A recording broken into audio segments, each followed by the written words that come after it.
우리 하나님 말씀 보도록 하겠습니다. 하나님 말씀은 열왕기하 1장 13절 말씀부터 18절입니다.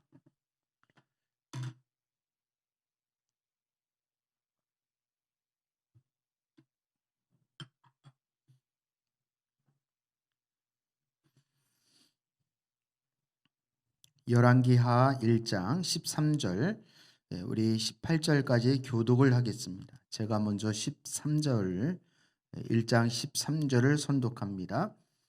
왕이 세 번째로 또 다른 50부장에게 부하 신명을 딸려서 보냈다. 그 세 번째 50부장은 올라가서 엘리야 앞에 무릎을 꿇고 애원하며 말하였다. 하나님의 사람께서는 우리의 청을 물리치지 말아 주십시오. 나의 목숨과 어른의 종들인 이 신명의 목숨을 귀하게 여겨 주십시오.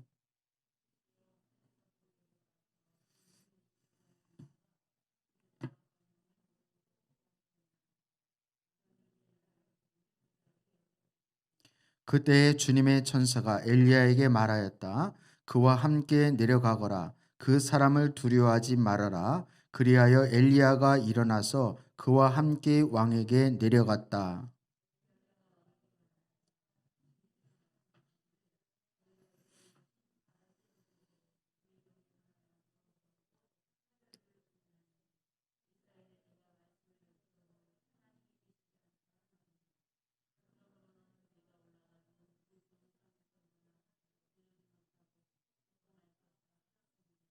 엘리야가 전한 주님의 말씀대로 북왕국 이스라엘에서는 아하스야 왕이 죽었다. 그에게 아들이 없었으므로 그의 동생 여호람이 그의 뒤를 이어 왕이 되었다.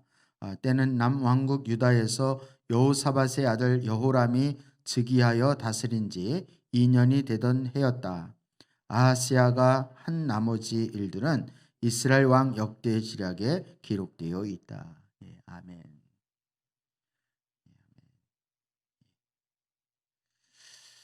어, 여러분, 우리는 지금 정말로 아주 중요한 시기에 저와 여러분이 신앙생활을 하고 있다라는 것을 우리 사랑교회 성도님들은 인식을 했으면 좋겠습니다. 이게 무슨 말이냐면, 제가 얼마 전에도 그 국민일보에 보니까 그 인도의 선교사님들이 그 얼마 전까지만 하더라도, 코로나 전까지만 하더라도 선교사님들이 엄청 핍박을 받고 아주 사람들에게 비난의 대상이 되어질 뿐만 아니라 선교사님들을 대하는 인도 사람들의 태도가 아주 좋지 않았다 그래요. 근데 코로나로 인해서 이제 어려워지면서 인도는 특별히 먹고 사는 문제까지도 굉장히 위협을 받는 어려운 상황이 되었다 그래요. 근데 선교사님들이 현장에서 뭐 여러모로 그 현지 사람들을 많이 섬기고 있는 것 같더라고요. 그래 그러면서 이제 경찰들이나 관공서에 있는 사람들까지도 오히려 선교사님들을 이렇게 도와주려고 하고 굉장히 협조적이고, 그리고 인도 분위기 자체도 선교사님들에 대해서 굉장히 호의적으로 이렇게 받겠다, 이런 기사를 제가 읽은 적이 있습니다. 근데 요즘 제가 개인적으로도 그렇고 심심치 않게 제 귀에 들려지는 것은 하나님의 부흥이 곧 온다는 것입니다. 여러분 하나도 놀라질 않으시네. 예, 별로 관심이 없어요. 예, 여러분 우리 교회 성도님들은 부흥에 대한 이해가 제가 생각할 때는 다른 교회 성도들보다는 좀 있으리라 생각이 됩니다. 그래서 부흥의 그 필요성에 대해서 우리가 신앙의 한계를 느낄 때마다 절박하게 간절하게 느끼는 것이 주님 부흥이 빨리 와야 된다. 주님 부흥이 오지 않으면 우리에겐 소망이 없고 주님의 부흥이 와야 한다라는 절박한 그런 간절함이 있었으리라 생각이 됩니다.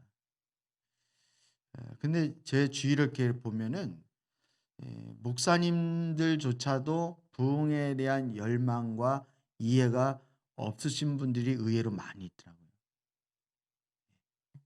부흥이 뭔지도 그냥 부흥이 성경이 말하는 부흥의 참다운 의미조차도 잘 이해하지 못하는 분들이 의외로 많이 있어요. 제가 목사님들 무시해서 하는 말이 아니라 그러니까 제가 뭘 얘기하려고 하냐면 목사님들 지금 말하려고 하는 게 아니라 우리 성도님들조차도 부흥에 대한 관심과 이해가 거의 없을 수 있다는 거예요. 그런데 여러분 그렇게 되어지면 안 됩니다. 하나님은 부흥에 대한 열망을 가지고 사는 사람을 쓰십니다. 그런 교회를 하나님이 쓰실 줄 믿습니다. 그래서 어느 단체에서는 이미 부흥이 시작되었다. 그래서 우리 잘 아는 대로 하나님이 부흥이 오려면 주님이 일하시기 전에는 항상 주님이 뭘부터 세우신다고요? 기도하는 자들을 먼저 세우신다. 웨일즈 부흥도 그랬고 평양 대부흥도 1790년도에 평양 대부흥이 왔는데 그 평양 대부흥 때에도 기도자들을 먼저 세우셨다. 그래서 그게 왜 그러냐면 여러분 마태복음 24장에는 마지막 때를 얘기하고 그 마지막 때를 어떻게 준비하는지를 25장에서 세 가지 비유를 통해서 우리에게 말씀해 주십니다. 그게 달란트의 비유이고 열처녀의 비유이고 양과 염소의 비유입니다. 근데 주님 신랑이 다시 오시는 언제 올지 모르지만 신랑이 다시 오실 때에 성도들이 해야 할 일이 무엇이냐면 아주 단순합니다. 깨어 있는 거예요. 깨어 있는. 잠을 자는 게 아니라 열처녀처럼 지혜로운 열처녀처럼 잠을 자는 게 아니라 예비하고 준비하면서 뭐 하고 있는 거예요? 깨어 있어요. 주님이 그 비유 말씀하시고 결론적으로 그러므로 너희는 항상 그 날과 그 시는 아버지께 속한 것이니 너희는 항상 깨어 있으라 이렇게 말씀. 깨어 있으라. 성경에서 깨어 있는다라는 것은 그냥 잠을 안 잔다는 문자적인 의미를 얘기하고 있는 것이 아니라 성경에서 깨어 있다는 말은 성도가 기도하고 하나님께 주목하고 있다는 뜻이에요. 아멘입니까, 여러분? 그래서 성경에서 늘 깨어 있는다는 말은 기도한다는 말과 동일어로 사용되어지는 거예요. 그래서 기도한다는 말은 깨어 있다는 말이고 깨어 있으라는 말은 기도하라는 말이에요. 그래서 여러분 저와 여러분이 정말 우리 교회가 이 시대에 하나님의 부흥이 우리를 비껴나가지 않으려면 우리가 하나님의 부흥을 담을 수 있는 우리 교회가 되어지기를 원한다면 여러분 우리 지금부터라도 늦지 않았습니다. 여러분 주님의 부흥을 갈망하면서 깨어있는 우리 교회가 되어질 수 있기를 주님의 이름으로 축복합니다. 어쩌면 우리는 뭐 먹고 사는 일에 관심을 가질 수밖에 없고 부흥은 뭐 목회자나 아니면 특별히 하나님 앞에 은사를 받은 분들이나 부르심을 받은 그런 분들에게 고민인 거지 우리는 그냥 하루하루 신앙생활 하는 것도 버겁습니다. 이렇게 생각할지는 모르겠지만 여러분 전혀 그렇지 않습니다. 성경에 여러분 창세기를 보면 하나님이 야곱을 축복해 주시죠. 야곱을 축복해 주십니다. 야곱은 사실은 정황이나 상황을 볼 때 하나님 앞에 축복받을 수 있는 자격이나 공로나 그런 하나님 앞에 무슨 그런 사랑받을 만한 짓을 한 적이 없습니다. 그럼에도 불구하고 하나님이 야곱을 이스라엘의 거부로 만들어 주시는 이유는 하나님의 역사에 야곱이 동참하기 때문에 그런 거예요. 따라서 여러분, 우리가 하나님의 부흥을 준비하는 것과 우리의 삶이 무슨 관계가 있는가? 이렇게 반문을 할 사람도 있을지 모르겠지만 관계가 있어요, 없어요? 있죠. 당연히 있죠. 첫째는 우리가 세상에 속한 자가 아니라 하나님에게 속한 자이기 때문에 당연히 하나님의 자녀가 하나님 부흥을 기다리는 것은 이거는 당연한 일이라. 그래서 여러분, 이 일에 여러분 간절한 열망과 소망을 가지고 주님의 일하심을 바라는 자를 하나님이 쓰실 뿐만 아니라 그런 자를 하나님이 축복해 주시는 줄 믿습니다. 하나님이 그냥 복을 주시는 그런 의미가 아니라 주님의 부흥을 담아야 우리 가운데 생명이 넘치는 거예요. 아멘입니까, 여러분? 오늘 왜 제가 이 이야기를 하냐면 오늘 말씀의 주제가 생명이기 때문에 생명. 그래서 우리 교회도 그렇고 저와 여러분의 삶 가운데는 항상 예수 그리스도의 영원한 생명이 넘쳐나야 되는 것입니다. 이게 생명하니까 우리는 좀 막연하게 느껴지잖아요. 이게 보이는 것도 아니고 만져지는 것도 아니고 뭐로 이렇게 측정이 되어질 수 있는 것이 아니기 때문에 생명하면 뭐 이 다음에 죽으면 뭐 천국 가는 그런 생명을 주셨다 그러니까 그런가 보다. 아멘. 뭐 이런 정도로 생각을 하는 거예요. 근데 여러분, 생명을 정확히 표현한 것 중에 하나가 요한복음 15장 포도나무 비유입니다. 나무 가지가 나무에 붙어 있으니까 뭐를 맺는다 그래요? 열매를 맺는다. 열매가 그냥 맺어지는 것이 아니라 그 안에 예수 그리스도가 생명을 가지고 계시는데 그 예수님의 생명 안에 거하니까 그 결과로 뭐를 맺는 거예요? 열매를 맺는 거예요. 그리고 구약 성경의 또 대표적인 생명에 관한 말씀은 시편 23편이라고 말할 수 있습니다. 시편 23편. 우리가 잘 아는 바대로 여호와는 나의 목자시니 내가 뭐가 없다고 그래요? 부족함이 없으리다. 왜 부족함이 없을까요? 생명이 넘치니까. 늘 우리는 부족하다고 느끼는 것은 예수 생명 안에 내가 충분히 충만하게 거하지 않았기 때문에 그런 거예요. 시편 23편을 겉으로 보기에는 굉장히 정서적이고 목가적이고 뭐 푸른 초장 쉴만한 물가 막 이러니까 굉장히 평화로워 보이잖아요. 그런데 시의 내용은 그런 평화로워 보일 수 있지만 생명이 넘치는 평화로운 상황이라고 설명할 수 있겠지만 그 상황은 전혀 그렇지 않습니다. 시편 23편은 다윗이 사울에게 정말 목숨이 위태위태하면서 도망 다닐 때, 쫓겨 다닐 때 쓴 시가 바로 시편 23편입니다.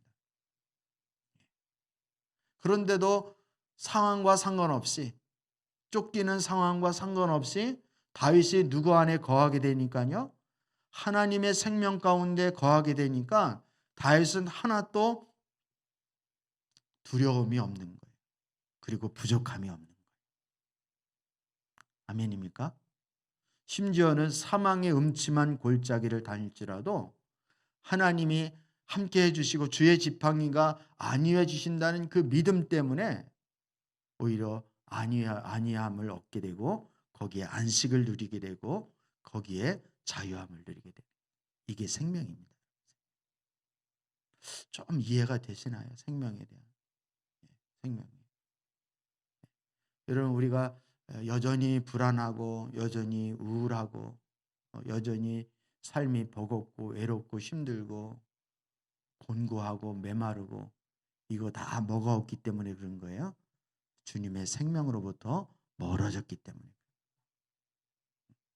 여러분, 주님의 생명을 누리는 자 되어줄 수 있기를 축복합니다.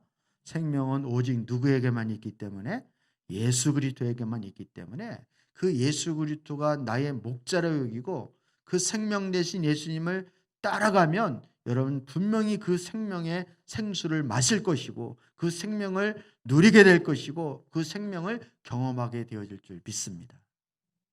아멘. 오늘 설교 끝났네요. 어떻게 하다 보니까 결론 부분까지 막 갔는데 여러분 그렇습니다. 그래서 제가 서두에 말씀드리고 싶은 말씀의 핵심은 주님의 부흥이 곧 온다는 그 부흥을 우리가 깨어서 준비해야 한다라는 것에 대해서 여러분 깊이 고민할 수 있기를 주의 이름으로 축복합니다. 이것은 여러분이 사업을 경영하는 것보다 직장 생활을 하는 것보다 그리고 아이들 공부시키는 것보다 이게 훨씬 더 우선순위고 하나님의 관점에서는 이게 더 중요하다는 사실을 꼭 기억할 수 있었으면 좋겠습니다. 그래서 이걸 위해서 기도하셔야 돼요. 하나님 내 심령 가운데 먼저 주님의 부흥이 오기를 원합니다. 우리 가정 가운데 부흥이 오고 우리 교회와 이 나라 이 민족 그리고 열방까지 그 부흥의 불길이 번져나갈 수 있기를 간절히 원합니다. 그 도구로 나를 써주시고 우리 교회를 써주십시오. 이렇게 기도를 하셔야 돼요. 여러분 막 벅차지 않습니까? 부흥에 대한 것을 이렇게 말씀을 나누면 저는 솔직히 제 시대 제 뭐랄까 제 살아생전에 부흥을 못 볼 줄 알았어요. 부흥. 솔직히 실망을 많이 했거든요. 그래서 야 목회가 이 상태로 계속 죽을 때까지 이 상태로 은퇴할 때까지 가야 되는가 보다. 절망 내심 참 물론 부흥이 뭐 내가 부흥을 뭐 가져오는 것도 아니고 주님께서 주셔야 가능한 거기 때문에 하나님 손에 달려 있는 거잖아요. 하나님 일하시면. 근데 부흥이 곧 온다 그러니까 얼마나 감사한지 모르겠어요. 여러분 사모할 수 있기를 주의 이름으로 축복합니다. 우리 기회 있을 때마다 이 부흥에 대한 말씀을 좀 이렇게 나누도록 그렇게 하고 우리가 어떻게 주님의 부흥을 준비하고 맞이할 것인가 이런 부분에 대해서 우리 깊이 나누는 우리 지체들 또 우리 교회가 되었으면 좋겠습니다. 오늘 말씀은 엘리야가 선지자 북이스라엘의 왕 엘리야 선지자가 북이스라엘 왕 아하스야가 죽을 것이다라고 앞장에서 경고를 했습니다. 그랬더니 아하스야 왕이 열 받았을까요? 안 받았을까요? 그러니까 꼭 이렇게 믿음의 사람은 이렇게 경고의 말씀을 들으면 납작 엎드리는 특징이 있습니다. 내가 어떻게 해야 됩니까? 나를 살려주십시오. 이렇게. 그러면 어찌 해야 됩니까? 이렇게 나와야 되는데 하나님을 멀리하고 믿음이 없는 자는 이렇게 경고의 말씀을 하거나 책망의 말씀을 하면 즉시 하나님 앞에 엎드리는 게 아니라 이렇게 반발을 합니다. 열받아 짜증을 내거나 막 화를 내거나 이렇게. 근데 아하스야 왕은 이게 그래서 아하스야 왕이 50부장과 그 부하를 엘리야에게 보내는 거예요. 왜? 엘리야 잡아오라고. 그러나 엘리야를 잡으러 온 그 50부장과 그 부하들이 하늘에서 불이 떨어져서 저들을 태워버립니다. 완전 통닭구이가 됐어요. 치킨이 되었습니다. 치킨이. 이렇게 첫 번째, 두 번째가 반복하여서 하늘에서 내리는 불로 타 죽는 거예요. 그랬더니 세 번째 올라간 50부장이 엘리야 앞에 납작 무릎을 꿇고 살려달라고 애원을 하는 장면이 오늘 말씀입니다. 그때 하나님께서 엘리야에게 말씀하시기를 그와 함께 내려가거라 그 사람을 두려워하지 말라라는 주님의 음성을 듣고 엘리야는 이 세 번째 50부장을 따라간다는 내용이 오늘 본문 말씀의 내용인 것입니다.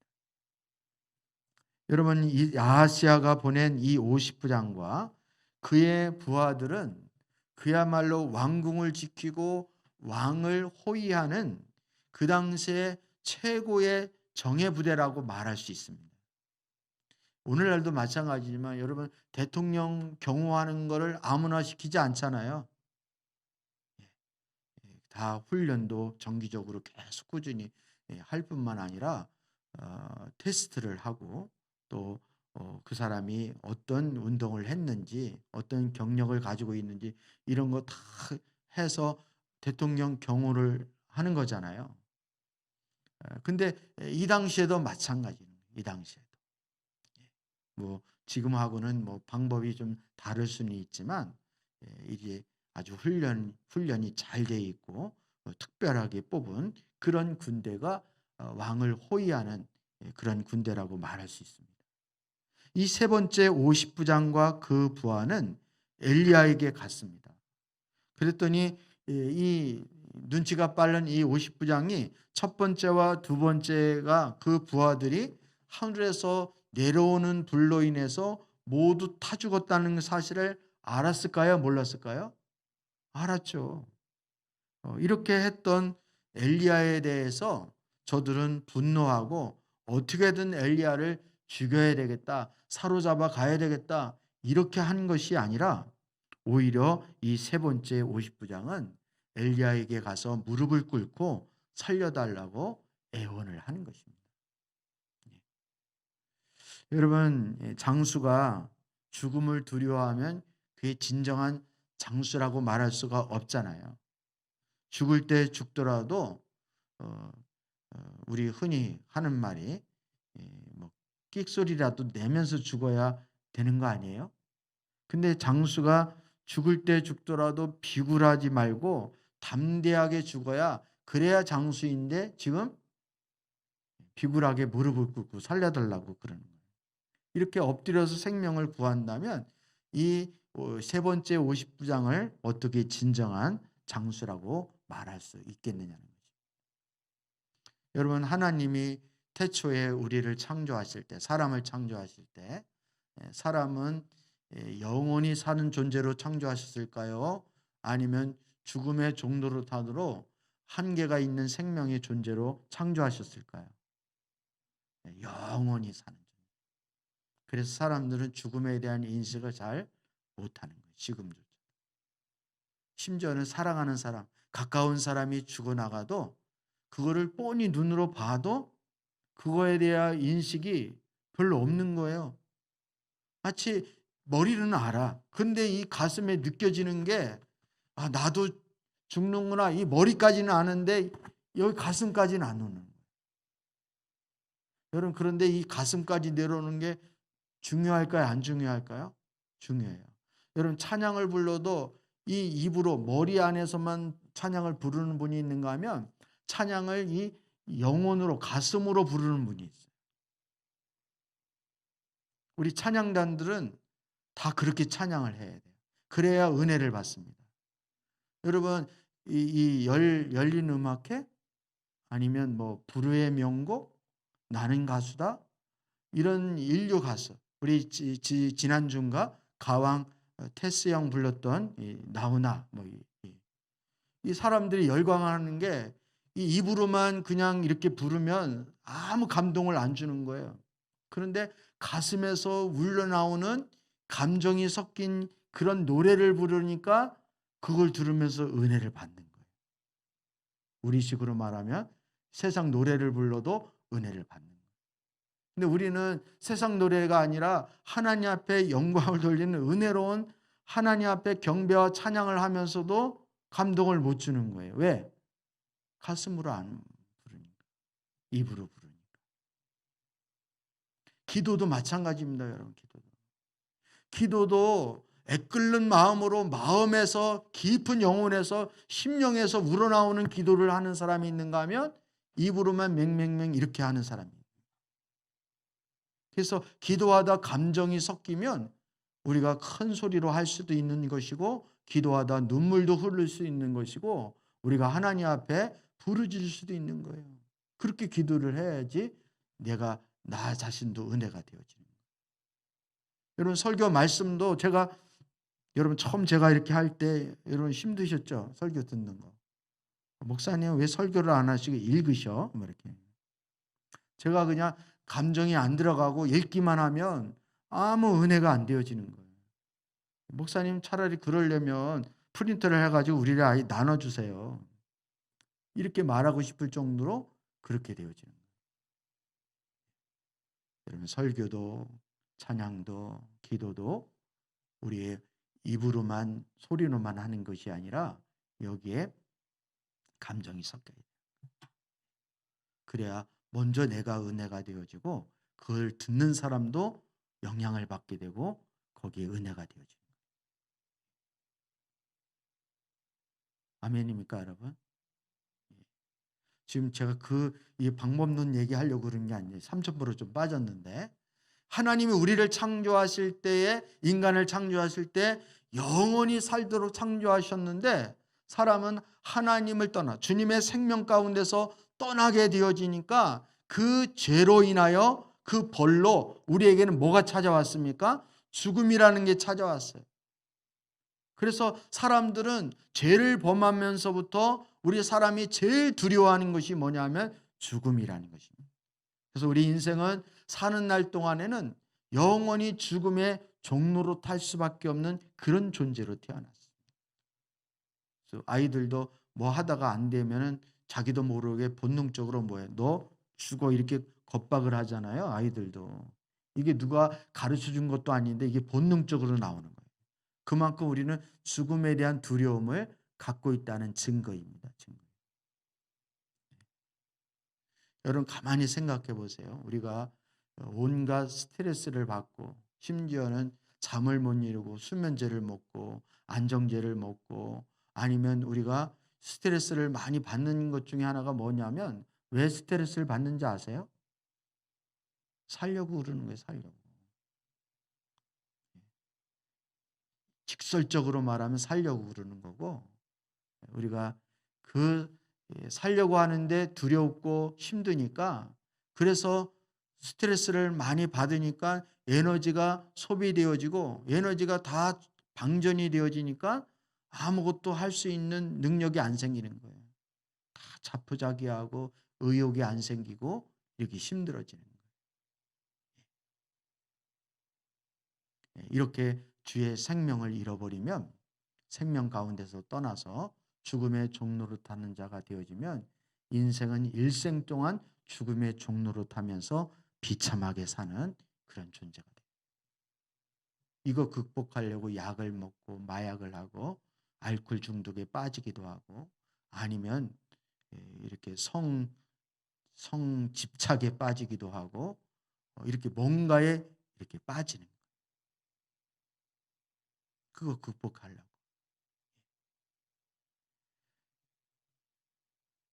근데 우리 주님께서는 우리에게 그런 불쌍한 인생에게 뭘 주러 오셨다 그래요? 영원한 생명을 주러.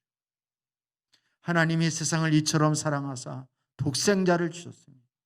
이는 저를 믿는 자마다 멸망치 않고 영생을 얻게 하려 하십니다.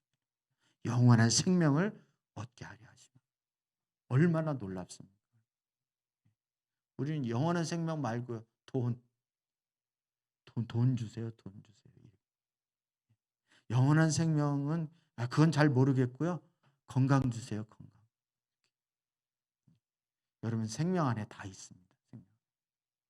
우리가 부흥을 담아야 할 것은 부흥은 주님이 우리 가운데 생명 되신 주님이 우리에게 오시는 거예요. 주님 오시면 그 안에 그 보따리 안에 다 있습니다. 우리 요구하는 거. 예수님이면 충분한 거예요. 주님이면 그 생명 되신 예수님이면 저와 여러분이 거기에 다 있는 거예요, 여러분. 우리나라가 지금 이 정도 지금이야 좀 어려운 시기에 놓여 있지만 이 정도 살 수 있었던 것이 왜 그렇습니까? 우리나라가 복음 대신 예수님을 받아들였기 때문에 그런 거예요. 뭐 6.25 전쟁, 뭐 이 강대국 tum바구니에서 우리가 살아남을 수 있는 그런 지리적인 여건이나 뭐 어느 하나는 준비된 게 하나도 없는데도 불구하고 이 나라가 생명 내신 예수님을 아니까 하나님이 지켜주시는 거예요. 38선을 군인이 지키고 있는 게 아니라 38선을 우리 생명 대신 예수님이 지키고 하나님이 지키고 성령님이 지킨다는 사실을 기억을 해야 되는 거예요. 그래서 예수 믿는 사람 치고 나라와 민족을 위해서 기도 안 하는 사람이 어디 있습니까? 세상 사람은 그거 몰라요. 예수 믿는 사람은 나라에 아주 그 코로나 바이러스만 퍼치는 그런 기독교인들은, 이 교회 다니는 사람들은 다 그런 바이러스와 같은 존재처럼 보일지 모르겠지만, 우리는 그렇지 않아요. 하나님 알면 나라와 민족을 위해서, 당연히 나라를 사랑하고 민족을 위해서 기도하는 거죠. 삼각산에 지금은 뭐 기도하는 사람 많지 않지만, 우리나라 한국 이 70년대 80년대 한참 부흥의 시기에 삼각산에 올라가면 그 바위바위마다 사람들이 다닥다닥 붙어가지고 밤새도록 나라와 민족을 위해서 그렇게 기도했는데, 우리나라가 복을 안 받을 수가 있어요, 없어요? 안 받을 수가 없는 거죠. 그래서 우리나라가 이렇게, BTS도 다 기독교인 덕분이라는 사실을 기억해야죠. 우리 믿음의 선진들이 다 기도와 눈물로, 헌신으로, 피와 눈물로 이 나라에 씨를 뿌렸기 때문에 지금 그나마 우리가 이렇게 감사하게 살 수 있다는 사실을 여러분 기억을 하세요. 다시 부흥이 와야 돼요. 이대로 우리가 사그러들 수 없어요. 이대로 우리 기업을 잃어버리고 이렇게 우리가 끝마칠 수가 없는 거예요. 여러분, 다시 우리 주님의 부흥이 와야 주의 생명을 담을 수 있는 줄 믿습니다. 50부장과 50명의 최강의 군대가 두 번씩이나 엘리야를 사로잡아 왕에게 끌고 가서 죽이려고 했지만, 하늘에서 불이 내려서 엘리야를 지키고 보호하고 그 생명이 위태롭지 않게 해주셨습니다.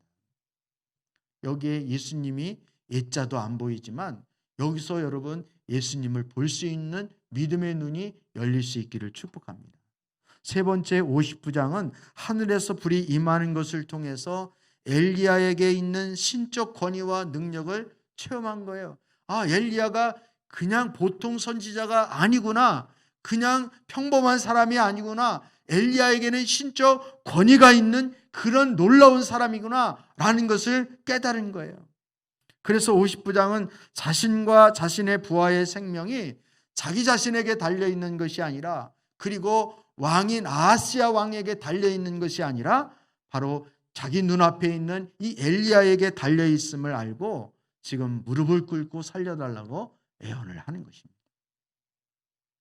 근데 이 엘리야가 장차 오실 누구를 예표하는 거라고요? 예수님을 예표하는 거예요. 예수님.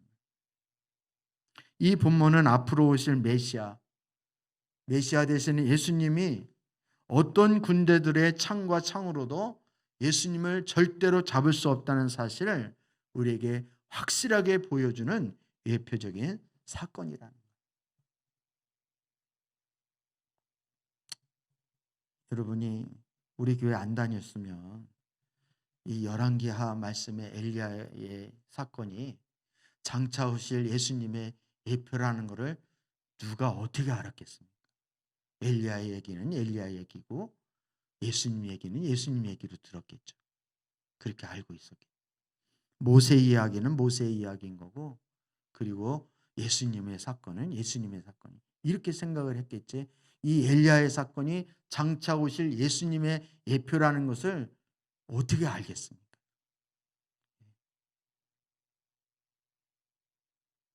여러분, 예수님은, 사람들은 예수님이 잡히셨다고 그렇게 해요. 근데 정확한 표현은 예수님이 잡히신 게 아니라 잡혀주신 거예요. 여러분, 그렇게 생각을 하셨어요? 늘 뭐 설교도 그렇고 성경을 읽어도 그렇고 예수님이 다 잡히셨다 그러니까 예수님이 힘이 없으셔서 잡히신 것처럼 이렇게 인식이 되어지는 거예요. 근데 그렇지 않습니다. 예수님이 잡혀주고 허락하지 않으시면 이 세상의 어떤 군대도 예수님을 절대로 잡을 수 없다는 사실을 우리는 알아야 돼요. 예수님은 자신의 십자가에 달려 돌아가실 때 정확하게 잡히시고 그 전에는 절대로 잡히시지 아니하셨습니다. 제가 주일날로 얘기했잖아요. 예수님이 이제 유월절이 다가올 때 그 전까지는 주님이 안 잡히셨어요. 그리고 병자를 고치거나 뭐를 해도 사람들에게 가서 알리라 그래요, 알리지 말라 그래요? 알리지 말라. 왜? 예수님이 때가 아니니까. 그때는 예수님이 잡힐 때를 얘기하는 거예요. 잡힐 때를 얘기하는 거예요. 아직 내가 잡힐 때가 안 되었으니까 가서 알리지 말라는 거예요. 저 같으면 좀 부지런히 좀 알려라. 나 이름 좀 날리게. 이렇게 했을 것 같아요. 근데 예수님은 그렇게 하지 않으세요. 예수님은 자신이 십자가에 달려 돌아갔을 때 정확히 잡히시고 그 전에는 잡히시지 아니하셨습니다. 그래서 주일날도 얘기했지만 첫 번째 주님의 신적 음성 내니라 이렇게 다 넘어가는 거예요. 다. 주님 신적 권위를 가지고 그 신적 음성이 내가 그 사람이다. 내니다. 이렇게 하면 다 넘어가는 거예요. 예수님은 이렇게 안 잡히려고 막 이렇게 칼을 빼거나 아니면 예수님이 이리 피하고 저리 피하고 막 이렇게 도망을 다니고 숨고 이렇게 하지 않아도 돼요. 예수님은 사람이 군사가 아무리 창과 칼을 가지고 예수님을 잡으러 왔어도 몽둥이를 들고 예수님을 잡으러 왔어도 내니라 신적 권위를 가지고 한 말씀만 하셔도 그냥 추풍 낙엽처럼 사람이 다 쓰러뜨릴 수 있어요. 좀 신기하죠. 왜? 하나님이시니까. 신적 권위를 가지고 계시는 신성을 가지고 계신 하나님이니까 그렇게 할 수 있는 거예요.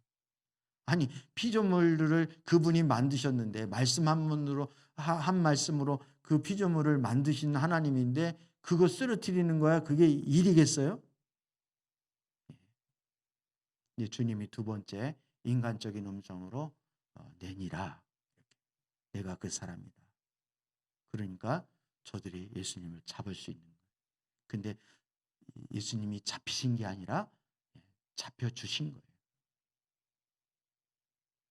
예수님은 인간들의 힘에 의해서 강제적으로 잡힌 것이 아니라 스스로 자신의 생명을 내어주기 위해서 잡히셨다는 거예요. 하나님께서 엘리야에게 저들을 두려워하지 말고 저들을 따라가라 이렇게 말한 것은 바로 예수님의 예표이기 때문에 그런 거예요. 유대인들은 자신의 힘과 칼로 예수님을 잡았다고 말합니다. 자신들이 가룟 유다를 꼬드겨 가지고 가룟 유다를 통해서 머리를 써 가지고 그 바보 같은 그 제자들을 통해서 예수님을 잡았다고 그렇게 스스로 자처하겠죠. 그리고 자신들의 힘과 칼로 예수님을 잡아서 로마 군인들에게 넘겨 주었다고 그렇게 착각을 하겠죠. 근데 예수님 스스로가 잡히시지 않으면 어느 누구도 칼과 창으로 잡을 수 있는 군대는 존재하지 않는다는 사실을 성경은 우리에게 분명히 말씀하고 있습니다. 엘리야가 하늘에서 불을 내리려면 세 번째 아닌 10번, 20번을 와도 내릴 수 있어요, 없어요? 내릴 수 있어요. 근데 하나님이 허락을 하는 거예요. 그냥 잡혀가라 이렇게.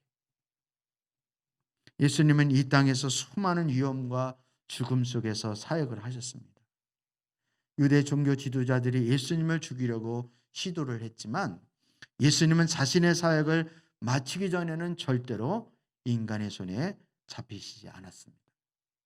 성전에서 가르치실 때도 사람들이 예수님을 잡으려고 했지만 그때마다 예수님을 잡지 못했어요. 어떨 때는 군중이 동요할까 봐 그래서 두려운 마음을 하나님께서 두려운 마음을 주셔서 잡지 못하게 하고 심지어는 6월절에는 예수님 잡지 말자 그렇게 해도 저들이 잡으려고 해도 못 잡고 안 잡으려고 해도 잡게 하시는 분이 우리 하나님의 역사인 거예요.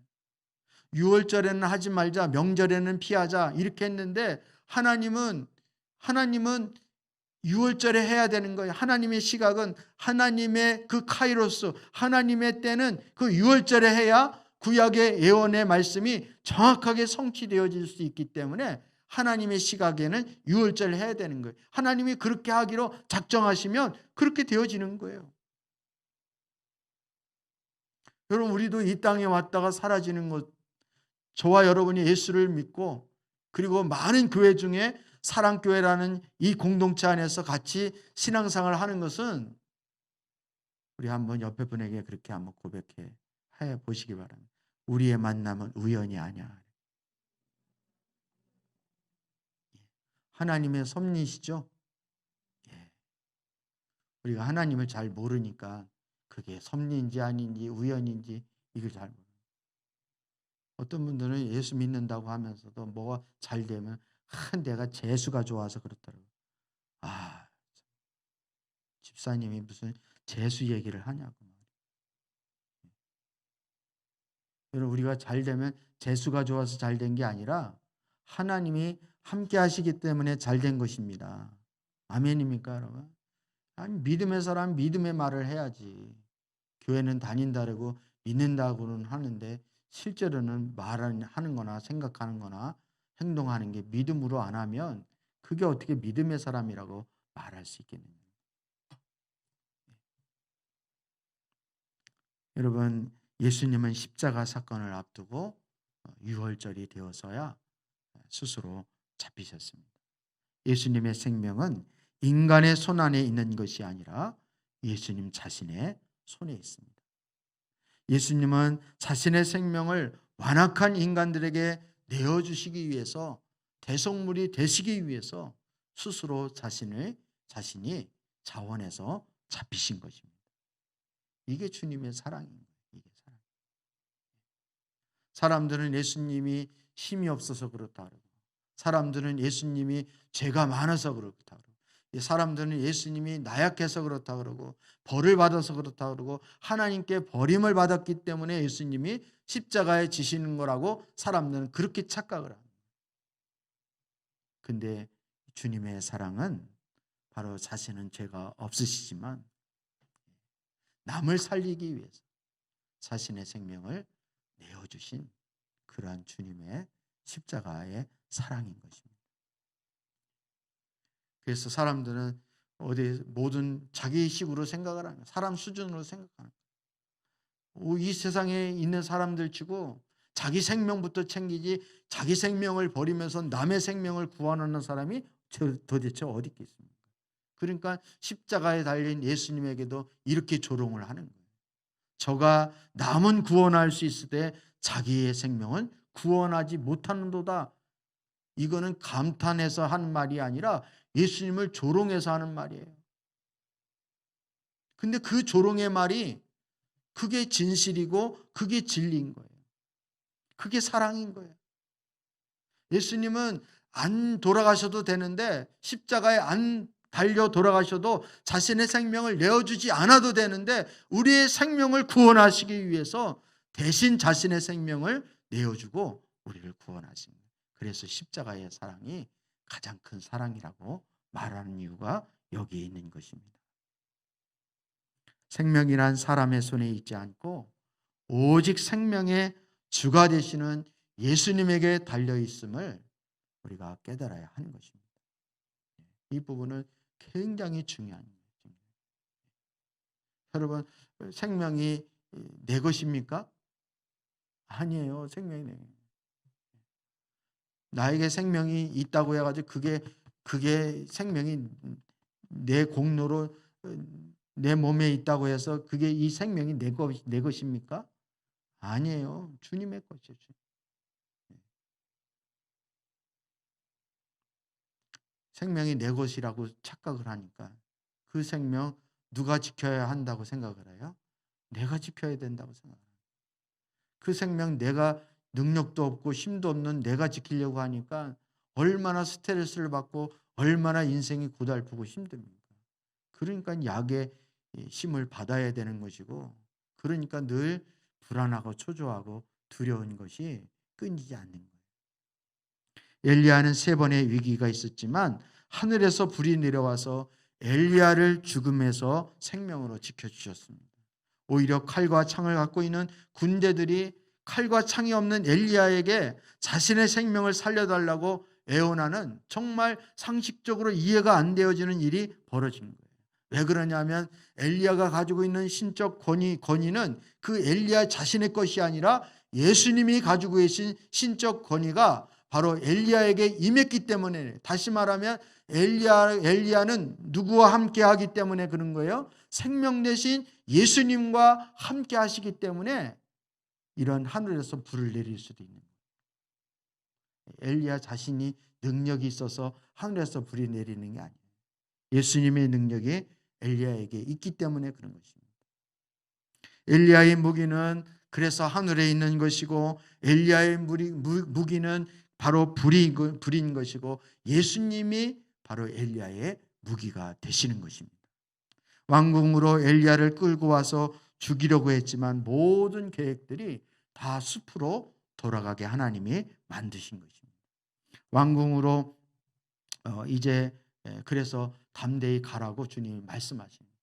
두려워하지 말고 가라. 이렇게. 그러면 주님이 가라 그러면 가면 되는 거예요. 가라 그러시면 무조건 가면 되나요? 우리는 그래도 또 걱정스럽죠. 주님이 가라고 하실 때는 뭐 하겠다는 약속이 거기에 포함이 되어 있는 겁니까? 함께 하겠다는 약속이 들어있는 것이고 주님이 지켜주겠다라고 하시는 주님의 약속이 가라는 말씀 속에 들어있는 거예요. 두려워하지 말라. 가라. 내가 너와 함께하며 놀라지 말라. 나의 의로운 오른손으로 너를 붙들리라. 이런 약속들은 하나님이 함께 해주시겠다는 그런 약속입니다. 예수님은 이렇게 엘리야의 생명을 지켜주시고 살려주십니다. 현대인들은 자신의 생명을 지키기 위해서 온갖 힘으로 애를 씁니다. 아침 새벽 이른 시간부터 밤늦은 시간까지. 왜 예배도 안 나오고 그렇게 수고를 하십니까? 라고 물으면 많은 사람들이 그래요. 목사님 먹고 살려고요. 표면적으로는 먹고 살려고 하지만 여러분 궁극적으로는 뭐예요? 생명 지키려고 하는 거예요. 왜? 내 생명 내가 지켜야 되니까. 내 생명은 소중한 거야. 이렇게 생각을 하는 거예요.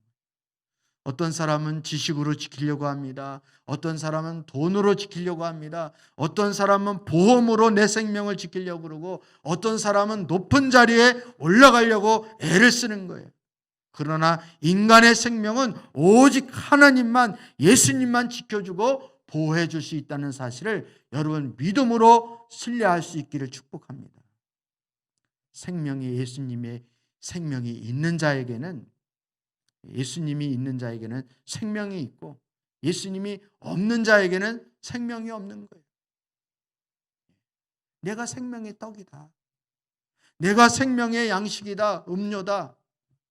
내 살과 피를 먹고 마시는 자는 그 속에 영원한 생명이 있느니라. 주님 그렇게 말씀하십니다. 여러분 우리 이것을 늘 이거에 대한 신앙 고백을 해야 돼요. 그래서 사실 우리 교회에 성찬이 회복이 돼요.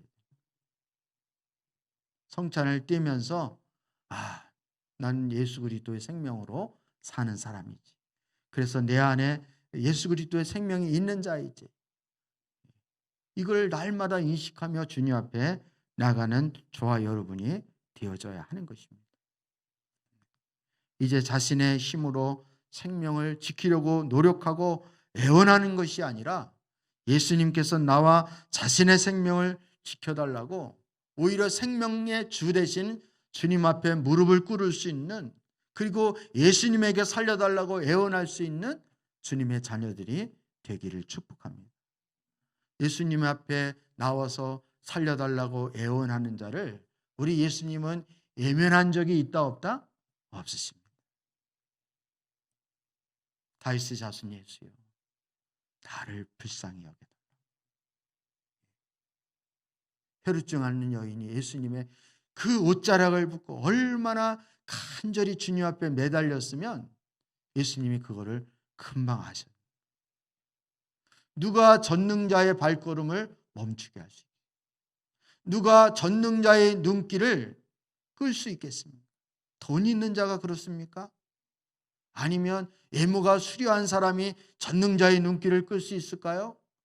이 땅에서 명예가 있고 아니면 높은 지위에 있는 사람이 전능자의 눈길을 끌 수 있습니까? 아닙니다. 겸손한 마음으로 생명을 살려달라고 주님 앞에 무릎을 꿇고 애원하고 하나님 앞에 구하는 자에게 주님의 마음이 그들에게 향하게 되어집니다. 왜? 주님은 사랑의 주님이기 때문에 그렇습니다. 성도들은 예수님에게 자신의 모든 생명을 맡긴 자라는 사실을 깨달을 수 있기를 축복합니다. 예수님의 핏값으로 저와 여러분의 생명을 이미 주님이 사셨어요. 그래서 생명의 우리의 구원자가 예수 그리스도이시고 우리의 삶의 모든 주인이 예수 그리스도이십니다. 생명이 예수 그리스도 거라면, 생명이 예수 그리스도 거라면 우리의 모든 것도 다 예수님의 것인 줄 믿습니다. 이게 대표성의 원리인 거예요. 생명은 예수님 건데 나머지는 내 거예요. 이게 아닌 거예요.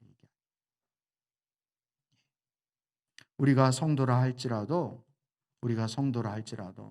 육신을 입고 이 땅에 사는 한 우리의 삶의 무거운 짐 때문에 탄식할 수밖에 없는 그런 연약한 존재입니다. 그러나 죽을 것이 생명에 삼키게 하려는 것이 우리 예수님의 뜻인 거예요. 우리가 왜 예수님이 육신의 몸을 입고 이 땅에 오셨다 그래요? 영원히 죽음의 종로로 타는 자들을 놓아주려고, 아브라함의 자손을 놓아주려고. 고린도후서 5장 4절 말씀을 한번 보겠습니다. 고린도후서 5장 4절. 방송 시에 이때다. 시작. 우리는 이 장막에서 살면서 무거운 짐에 눌려서 탄식하고 있습니다. 우리는 이 장막을 벗어버리기를 바라는 것이 아니라 그 위에 덧입기를 바랍니다. 그리하여 죽을 것이 생명에게 삼키려 하려는 것입니다. 저만 읽게 하고 여러분 들으니까 그렇게 좋으셔요? 나는 여기 안 띄워졌는 줄 알았어요. 저만 읽길래. 저는 이 말씀이 우리 추석날 이 본문이 추석날 큐티 본문이었어요. 근데 가족 예배 드리면서 여기 은혜가 많이 되었는데요. 오늘 말씀을 보면 그리하여 이렇게 여기서 장막이라고 하는 것은 우리 육신의 장막을 얘기하는 것입니다. 육신의 장막. 근데 이 육신의 장막에서 육신의 몸을 입고 사는 동안에는 무거운 짐에 눌려서 탄식하는 것이 우리 인생의 삶이라는 거예요. 근데 우리는 이거를 이 땅에서 벗어버렸으면 좋겠죠. 근데 이 땅에서 벗어버리는 게 아니라 덧입기를 바라는 거예요. 육신을 벗어버릴 수가 없어요. 우리는 이 땅에 사는 동안. 그럼 우리가 어떻게 하느냐? 죽을 것이 생명에게 삼키려고 하려는 것이다. 이렇게. 예수의 생명이 우리의 육신의 탄식을, 죽음을 다 삼켜버리게 주님 앞에 내어드리면 되어지는 거예요. 따라서 우리 인생의 모든 영역이 예수님의 생명에 삼킴바 되어질 수 있기를 주님의 이름으로 축복합니다. 주님에게 다 맡기는 거예요.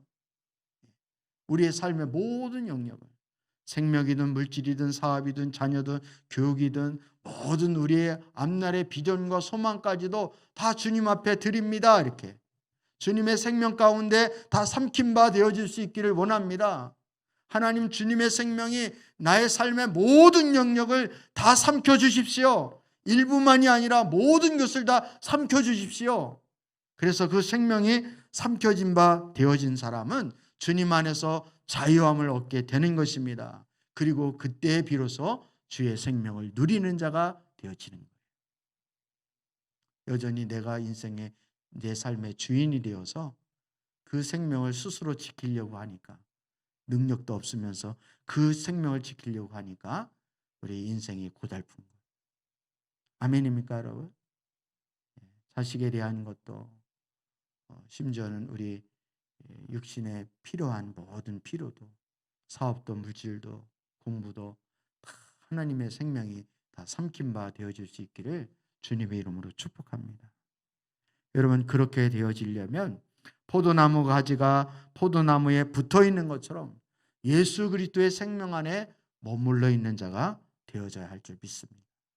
우리 요한복음 15장 5절 말씀을 한번 읽어봅니다. 시작. 나는 포도나무요 너희는 가지이다. 사람이 내 안에 머물러 있고 내가 그 안에 머물러 있으면 그는 많은 열매를 맺는다. 너희는 나를 떠나서는 아무것도 할 수 없다. 우리 하나님께서 우리 인간을 만드실 때 그 코에다 뭐를 불어넣었다 그래요? 생기를 불어넣어요. 그러니까 살아있는 존재가 되어지는 거예요. 그 전까지만 해도 인간은 뭐에 지나지 않았습니까? 진흙덩어리에 지나지 않은 진토와 같은 존재인 거예요.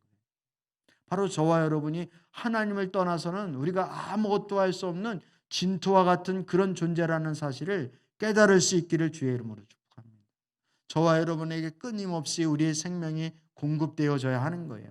우리가 주님의 생명 안에 거해야 되는 거예요. 우리가 왜 매일매일 큐티를 해야 하는 것입니까?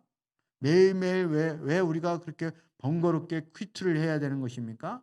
우리가 그 방법을 할 줄을 몰라서 그거를 훈련하고 단련하는 것이 아니라 주님의 생명 가운데 거하기 위해서 큐티를 하는 거예요. 그래서 누가 누구에게 보여주려고 하는 것이 아니라 누구에게 뭐 뻔때를 보여주거나 마지못해서 하는 게 아니라 내 영혼이 살으려면 내가 생명 가운데서 누리는 자, 자유하는 자, 주님의 생명에 삼킨 바 되어지기를 원하는 사람은 큐티를 하지 말라고 해도 하게 되는 거예요. 근데 우리는 그렇게 하고 싶지 않죠. 오늘 새벽에 우리 말씀 살펴본 것처럼 고린도 교회 성도들은 사도 바울이 전해준 복음 외에 다른 복음, 다른 영,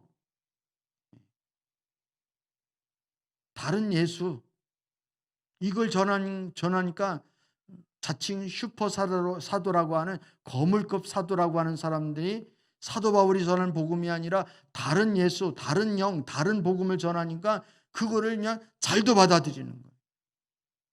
근데 실제 복음은 저에게 잘 안 맞는 거예요. 싫은 거예요. 여러분 우리도 똑같습니다. 제가 율법주의적으로 설교하잖아요. 그럼 여러분 귀에 쏙쏙 들어오고 설득력이 있고 아주 은혜스럽습니다. 근데 복음을 얘기하니까 무슨 말인지 잘 모르겠고 힘들고 받아들이기가 어려운 거예요. 왜냐하면 우리 죄된 본성이 그렇게 반응하기 때문에. 여러분 그래도 우리는 이거를 극복할 수 있는 하나님의 은혜로 극복할 수 있는 은혜가 저와 여러분 가운데 있어지기를 주님의 이름으로 축복합니다. 복음 안에 서야 돼요. 매일매일 예수님과 만나는 큐티 시간을 가질 수 있기를 축복합니다. 그래서 저와 여러분이 예수님의 음성을 듣고 믿음으로 순종하여 생명 대신 예수님을 따라가는 것, 이것이 우리 신앙생활이라는 것을 여러분 분명히 깨달을 수 있었으면 좋겠습니다.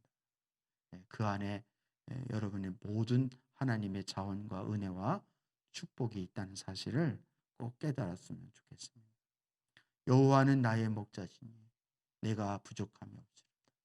그가 나를 쉴만한 물가로 또 푸른 초장 쉴만한 물가로 인도하시는도다. 우리 선하신 목자 되신 예수님이 저와 여러분을 그렇게 인도하기를 원하시는 거예요. 왜?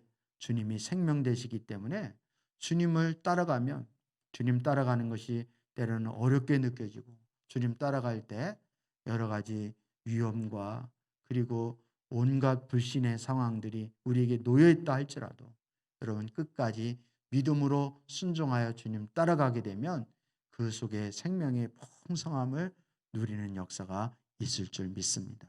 사망의 음침한 골짜기를 다녀도 주님의 지팡이와 막대기가 저와 여러분을 안위하여 주시고 또 원수의 목전에서 풍성한 상을 베풀어 주시는 하나님의 놀라운 은혜가 있을 뿐만 아니라 이 땅에서 그런 은혜를 누리고 또 죽어서도 영원한 여호와의 집에 거하는 놀라운 하나님의 축복으로 인도해 주시는 거예요.